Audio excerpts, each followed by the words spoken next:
Hi viewers, welcome to our channel. இன்றைக்கி நம்ம வீட்டிலையே குக்கர் இருந்தாலே போதும், நியூ இயருக்கு சூப்பராக கேக் செய்யலாம். 2 பொருள் இருந்தால் போதும், 3 பொருள் இருந்தால் போதும் அப்படின்னு சொல்லிட்டு கேக் செய்யலாம். நிறைய வீடியோ நீங்கள் பார்த்துருப்பீங்க. ஆனால் அது பேக்கரியில் வாங்குகிற அளவுக்கு பர்ஃபெக்டான கேக்காக இருக்காது. நான் என்னோடய பேக்கிங் கோர்ஸில் கற்றுக்கிட்ட ரெசிபி தான் இது. இந்த மாதிரி நீங்கள் செஞ்சு பழகிட்டீங்கன்னா நீங்கள் இனிமேல் பேக்கரியில் கேக் வாங்கவே மாட்டீங்க. கேக் செய்கிறதுக்கு நிறைய டிப்ஸ் அண்ட் ட்ரிக்ஸ் நான் சொல்லியிருக்கேன். வீடியோவை ஸ்கிப் பண்ணாமல் பாருங்கள். ஃபஸ்ட்டு நம்ம குக்கரை ப்ரீ ஹீட் பண்ணணும். அதுக்கு அடுப்பை நல்லா சிம்மில் வச்சுட்டு நம்ம குக்கரை அடுப்பில் வைக்கணும். குக்கர் மூடியில் இருக்க இந்த கேஸ்கட்டையும் விசிலையும் நம்ம எடுத்துகிட்டு தான் நம்ம போடணும். இதை கண்டிப்பாக இதில் வைக்கக்கூடாது. இது ரெண்டையும் எடுத்துட்டு க்ளோஸ் பண்ணி 10 நிமிஷம் ப்ரீ ஹீட் பண்ணணும். இந்த 10 நிமிஷம் ப்ரீ ஹீட் ஆகிறதுக்குள்ளே நம்ம பேட்டர் ரெடி பண்ண போகிறோம். ஃபஸ்ட்டு நம்ம மைதா மாவு எடுத்துக்கலாம். மைதா மாவு நான் 1.25 கப் எடுத்திருக்கேன். நீங்கள் வெயிட் ஸ்கேல் வச்சுருந்தீங்கன்னா 150 கிராம் மைதா மாவு எடுத்துக்கோங்க. இதில் பார்த்தீங்கன்னா 1/2 spoon baking powder, 1/4 spoon baking soda சேர்த்துருக்கேன். நான் கடையிலலாம் பார்த்தீங்கன்னா பேக்கிங் பவுடர் போடாமல் கேக் ஜெல்லு தான் போட்டு செய்வாங்க. ஏன்னா அப்போ தான் கேக் நல்லா ஹைட்டாக வரும். ஆனால் அந்த கேக் ஜெல் உடம்புக்கு ரொம்பவே தீங்கு விளைவிக்கும். நீங்கள் க்ரோமில் போய் போட்டு பார்த்தீங்கன்னா கேக் ஜெல்லோட சைடு எஃபெக்ட்டுன்னு பார்த்தீங்கன்னா கேன்சர்னு போட்டிருப்பாங்க. இப்போ இதை நல்லா நம்ம மிக்ஸ் பண்ணிக்கணும். அப்போ தான் பேக்கிங் பவுடர் பேக்கிங் சோடா மாவில் நல்லா கலக்கும்.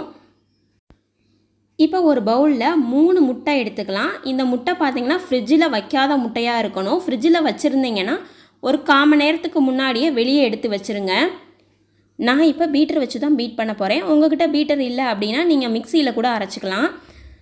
நல்லா ஒயிட் ஆகிற வரைக்கும் மிக்ஸ் பண்ணிக்கணும்.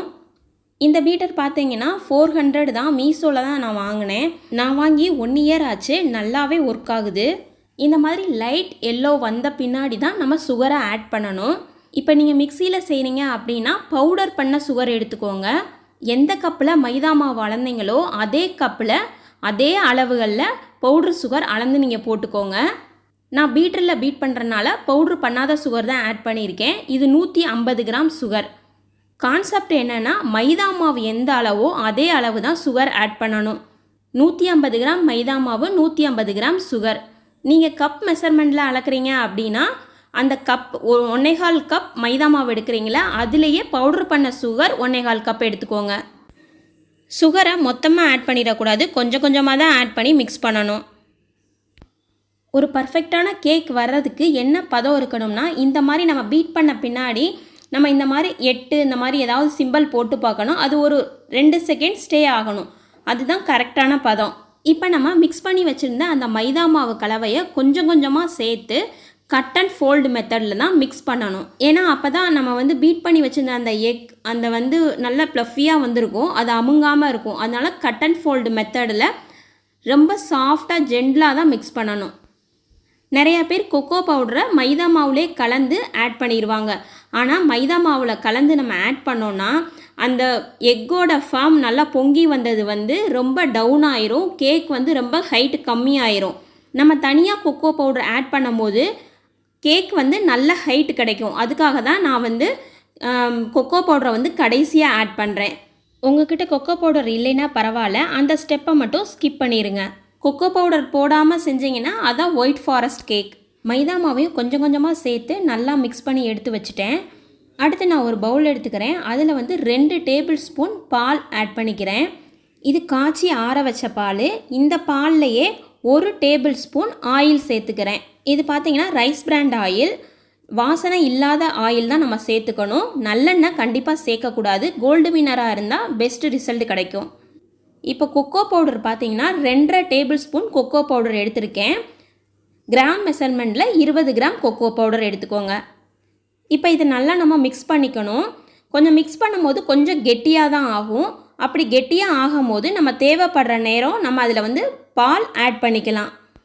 ரொம்ப உங்களுக்கு கெட்டியாக இருந்துச்சுன்னா 1-2 டேபிள் ஸ்பூன் திரும்ப பால் ஆட் பண்ணிக்கலாம். நம்ம இந்த கொக்கோ பவுடர் மிக்ஸை நம்ம இப்போ டைரெக்டாக அதில் சேர்த்துடக்கூடாது. அந்த மாவில் இருந்து கொஞ்சம் அமௌண்ட் எடுத்து இதில் போட்டு மிக்ஸ் பண்ணிவிட்டு அதுக்கப்புறம் தான் நம்ம அந்த மாவில் சேர்த்துக்கணும். இதை ஒரு விஸ்கு வச்சு நல்லா கலந்து விட்டுக்கோங்க. கெட்டியாக இருந்துச்சு அப்படின்னா 2 டேபிள் ஸ்பூன் பால் ஆட் பண்ணிக்கலாம். இப்போ இந்த கொக்கோ பவுடர் கலவையை நம்ம கொஞ்சம் கொஞ்சமாக அந்த மாவில் ஆட் பண்ணி நல்லா மிக்ஸ் பண்ணணும். கட் அண்ட் ஃபோல்டு மெத்தடில் தான் கண்டிப்பாக மிக்ஸ் பண்ணணும். நான் கொஞ்சம் ஸ்பீடாக காமிச்சிருக்கனால உங்களுக்கு வேகமாக பண்ணுற மாதிரி தெரியுது. நீங்கள் மெதுவாக கட் அண்ட் ஃபோல்டு மெத்தடில் மிக்ஸ் பண்ணுங்கள். இப்போ நம்ம கடைசியாக தான் எசன்ஸ் ஆட் பண்ணணும். 1 டேபிள் ஸ்பூன் வெண்ணிலா எசன்ஸ், உங்கள்கிட்ட இருந்தால் 1/2 டேபிள் ஸ்பூன் பைனாப்பிள் எசன்ஸ் சேர்த்துக்கோங்க. பைனாப்பிள் எசன்ஸ் சேர்த்திங்கன்னா பேக்கரியில் இருக்கிற அதே டேஸ்ட்டு கிடைக்கும். இப்போ இதை நம்ம மறுபடியும் நல்லா மிக்ஸ் பண்ணிக்கலாம். இது 1/2 kg கேக் பேட்டர் தான். இதுக்கு வந்து 6 இன்ச் டின் வந்து கரெக்டாக இருக்கும். நான் இப்போ 6 இன்ச் டின் தான் எடுத்துக்கிறேன். உங்கள்கிட்ட பட்டர் சீட் இருந்தால் பட்டர் சீட் போட்டுக்கலாம். அப்படி பட்டர் சீட் இல்லை அப்படின்னா இந்த மாதிரி ஆயில் லைட்டாக அப்ளை பண்ணிவிட்டு அதில் வந்து ஒரு 2 டேபிள் ஸ்பூன் மைதா மாவை தூவி விட்டிங்கன்னா போதும். பட்டர் சீட் தேவையில்லை. என்கிட்ட பார்த்தீங்கன்னா பட்டர் சீட் இருக்குது, அதனால் நான் பட்டர் சீட் போட்டுக்கிறேன். உங்கள்கிட்ட இல்லைன்னா இந்த மாதிரி மெத்தடில் ஃபாலோ பண்ணிக்கோங்க. இப்போ நம்ம ரெடி பண்ணி வச்ச பேட்டரை இதில் நம்ம சேர்த்துக்கலாம். ஏர் பபிள் வரக்கூடாது அப்படின்றதுக்காக ஒரு குச்சியை வச்சு கிளறி விட சொல்லுவாங்க. நிறையா சேனலில் நீங்கள் பார்த்துருப்பீங்க. ஆனால் அந்த மாதிரி கண்டிப்பாக பண்ணக்கூடாது. இந்த மாதிரி டேப் தான் பண்ணணும். இப்போ ப்ரீஹீட் பண்ண குக்கரில் நம்ம கேக் பேக் பண்ணலாம். அதுக்கு முன்னாடி இதில் வந்து ஒரு தட்டு போட்டுக்கணும். ப்ரீஹீட் பண்ணுறதுக்கு முன்னாடியே உள்ளே ஒரு தட்டு வச்சுருங்க. அப்போ தான் சுடாது. நான் போட மறந்துட்டேன், அதனால் இப்போ நான் வச்சுக்கிறேன். தட்டு வைக்காமல் நீங்கள் செஞ்சீங்கன்னா கண்டிப்பாக கேக் தீஞ்சிரும். அதனால இந்த மாதிரி ஒரு தட்டை கண்டிப்பாக அதில் கீழே போட்டு அதுக்கு மேலே வைங்க. இப்போ வச்சதுக்கப்புறம் 45 நிமிஷத்தில் நமக்கு கேக் ரெடி ஆயிரும். அடுப்பை ஃபுல் சிம்மிலேயே தான் இருக்கணும். இப்போ குக்கரை நம்ம மூடி வச்சுக்கலாம். கண்டிப்பாக விசில் போடக்கூடாது, கேஸ்கட் போடக்கூடாது.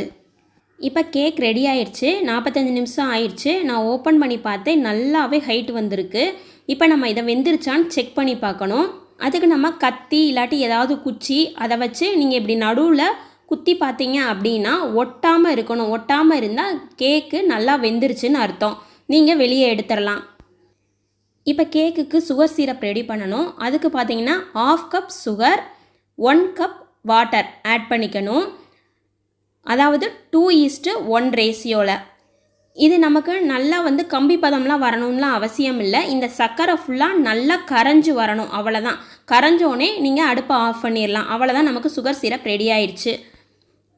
இப்போ நம்ம க்ரீம் ரெடி பண்ணணும். அதுக்கு 1 கப் விப்பிங் க்ரீம் எடுத்திருக்கேன். 1 டீஸ்பூன் வெண்ணிலா எசன்ஸ் சேர்த்துக்கிறேன். 1 டேபிள் ஸ்பூன் பவுடர் பண்ண சுகர் எடுத்துக்கோங்க. இது சாக்லேட் கேக்குன்றதுனால 2 tablespoon cocoa powder whipping க்ரீமோடு ஆட் பண்ணிக்கிறேன். இப்போ இதை நம்ம நல்லா பீட் பண்ணிக்கணும். இந்த அளவு நல்லா பீட் பண்ணிக்கோங்க. இப்படி இருக்கணும். நீங்கள் தலைகீழ கவுத்தாலும் கீழே விழுகக்கூடாது. அதுதான் கரெக்டான பதம் விப்பிங் க்ரீம் பீட் பண்ணுறதுக்கு. இப்போ இதை நம்ம கேக் மேலே அப்ளை பண்ணலாம். கொக்கோ பவுடர் இல்லைன்னா பரவாயில்ல, ஒயிட் க்ரீமாகவே நீங்கள் அப்ளை பண்ணிக்கலாம். இப்போ கேக்கை நம்ம வந்து 3ஆக ஸ்லைஸ் பண்ணி எடுத்துக்கணும். இப்போ ஃபஸ்ட்டு லேயரில் பார்த்தீங்கன்னா சுகர் சிரப் ரெடி பண்ணி வச்சதை நம்ம ஊற்றிக்கணும். சுகர் சிரப் ஊற்றிட்டு தான் நம்ம அதுக்கு மேலே க்ரீம் அப்ளை பண்ணணும். அப்போ தான் நமக்கு ஜூஸியாக நமக்கு கடையில் கிடைக்கிற மாதிரி பேக்கரி ஸ்டைலில் இருக்கும். க்ரீம் அப்ளை பண்ணிவிட்டு உங்கள்கிட்ட சாக்லேட் இருந்துச்சுன்னா சாக்லேட்டை மேலே துருவி விட்டுக்கோங்க. அது இன்னும் டேஸ்ட்டு நல்லாயிருக்கும். நான் போட்டிருக்கிறது பார்த்திங்கன்னா டார்க் காம்பவுண்டு தான் போட்டிருக்கேன். இந்த மாதிரியே நீங்கள் 3 லேயரும் செஞ்சு எடுத்துக்கோங்க. இப்போ நம்ம கனாஸ் ரெடி பண்ண போகிறோம். அதுக்கு டபுள் பாயிலிங் மெத்தடில் தான் நம்ம அதை ரெடி பண்ணணும். கீழே ஒரு சட்டி வச்சு அந்த சட்டியில் தண்ணி ஊற்றி நல்லா கொதிக்கணும். கொதிக்கவும் அடுப்பை ஆஃப் பண்ணிவிட்டு அதுக்கப்புறமா அதுக்கு மேலே ஒரு கிண்ணம் வைக்கணும். கிண்ணம் வச்சுட்டு அதில் 1 கப் விப்பிங் க்ரீமும் 1 கப் நீங்கள் சாக்லேட் டார்க் காம்பவுண்ட் சாக்லேட் சேர்த்துக்கணும். அந்த கீழே இருக்கிற ஹீட்லேயே வந்து அது நல்லா மெல்ட் ஆயிரும். அதுதான் நம்மளுக்கு சாக்லேட் கனாஸ். இப்போ இந்த கனாஸை நல்லா ஆறின பின்னாடி நம்ம செஞ்சு வச்சுருந்த அந்த கேக்கு மேலே நம்ம ஊற்றிக்கணும். அதை நல்லா ஸ்ப்ரெட் பண்ணி விட்டுக்கணும். சைட்லலாம் வடிஞ்சு அழகாக இருக்கும் நமக்கு டிசைன். உங்கள்கிட்ட எந்த நாசில் இருக்கோ அந்த நாசிலை யூஸ் பண்ணி டிசைன் போட்டுக்கலாம். மேலே ஸ்ப்ரிங்கிள்ஸ் இருந்தால் அதையும் மேலே வந்து அழகாக டெக்கரேட் பண்ணிக்கலாம். நியூ இயருக்கு இந்த மாதிரி நீங்களே கேக்கு வீட்டிலே ரெடி பண்ணிக்கலாம். கண்டிப்பாக அதுக்கு இந்த வீடியோ யூஸ்ஃபுல்லாக இருக்கும். நான் ரொம்பவே டீட்டெயிலாக உங்களுக்கு கொடுத்துருக்கேன். ஏதாவது உங்களுக்கு டவுட் இருந்துச்சு அப்படின்னா கமெண்ட் பாக்ஸில் கேளுங்க, நான் உடனே ரிப்ளை பண்ணுறேன். இந்த மாதிரி நிறையா ரெசிபி நம்ம சேனலில் தொடர்ந்து அப்லோட் பண்ணிக்கிட்டே இருப்பேன். கண்டிப்பாக நீங்கள் அதை தொடர்ந்து பார்க்கணும் அப்படின்னா நம்ம சேனலை சப்ஸ்கிரைப் பண்ணிக்கோங்க. மறக்காமல் பெல் சிம்பிளை கிளிக் பண்ணிக்கோங்க. நன்றி, வணக்கம்.